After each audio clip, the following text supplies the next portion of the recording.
When we talk about freedom, we often think of the Constitution, the flag, or the Founding Fathers. But freedom isn't just a word in a document. It's a living principle.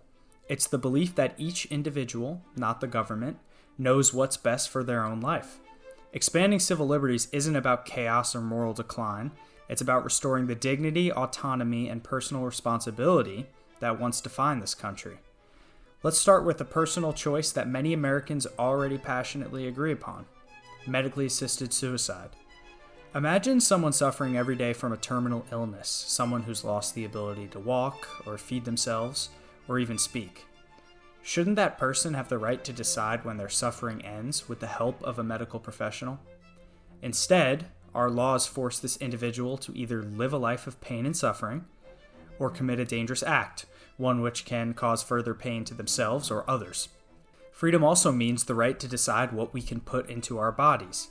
Adults shouldn't face criminal charges for choosing to smoke marijuana, for example, any more than they should for drinking alcohol.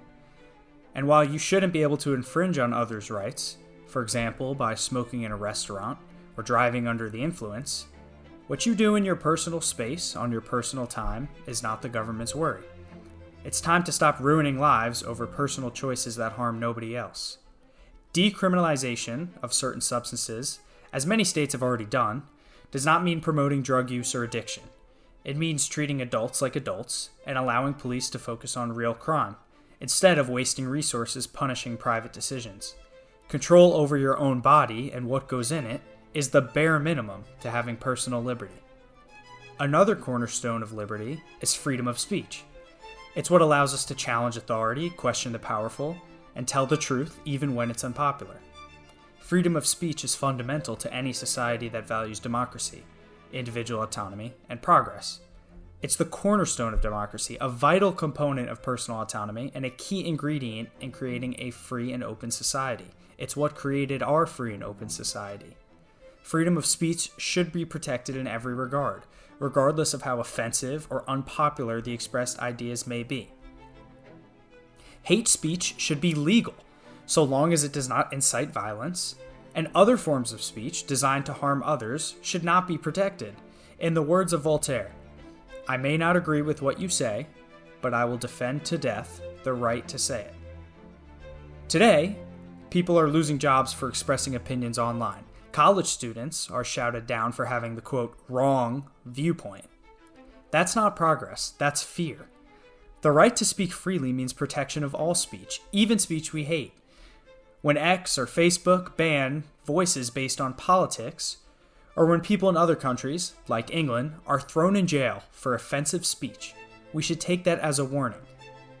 Today, yes, it sounds crazy, there are people who are in jail for what they've said online. Not threats, not incitement of violence, for controversial speech.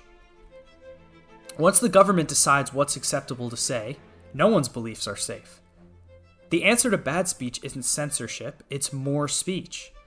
I'm calling for a new amendment to the Constitution, one which makes it illegal for tech companies to ban users or censor posts which contain controversial opinions or hate speech. In today's world, our lives are digital, and that means our freedom must extend online. Our First Amendment freedoms must extend to the internet.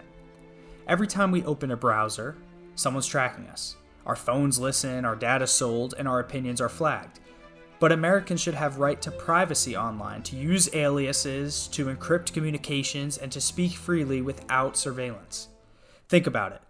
Our founding fathers once wrote political pamphlets under pen names because they feared retribution if they spoke freely. The idea to take away this cloak of an alias has already been implemented in Europe. So we need to be vigilant and make sure that that does not happen here. Freedom in the 21st century means protecting digital privacy with the same passion as we protect physical property. And speaking of property, one of the most dangerous erosions of civil liberty is civil asset forfeiture, when the government seizes your money, car, or home without ever charging you with a crime. Imagine you're pulled over with a few $1,000s in cash. Maybe you're moving or you run a small business, and the police just take it, claiming it might be drug money. You have to then prove your innocence to get it back. And that's happening right now in states across America. Expanding civil liberties means ending this abuse and restoring the basic principle that you are innocent until proven guilty. Economic freedom is another form of liberty too often overlooked. Government licensing laws and excessive regulations crush small businesses before they even start. Freedom to work, to earn a living without endless red tape, is fundamental to human dignity. When we can clear those barriers, we give ordinary people a fighting chance to build a life through effort, not connections. And that brings me to one of the most personal freedoms of all, educational choice. Parents know their children better than any bureaucrat ever will. They should decide what their kids learn, where they go to school, and what values guide their education. School choice, charter programs, homeschooling, these all empower families to escape broken systems and give every child a chance. In Florida, for example, low-income families using scholarship programs have seen test scores rise dramatically. Without this choice, too often, a child born in a low-income area is condemned before they even mature. That's how liberty lifts people up, by giving them ownership over their future. You own your body, your labor, your time, and your choices. Expanding civil liberties means trusting free people to make moral choices for themselves. America became great because it trusted citizens to make choices on their own. If we are to renew this nation, we must once again embrace the radical idea that every person has the right to live freely, speak openly, work honestly, and think independently. That is the promise of liberty, and it's time we got it back.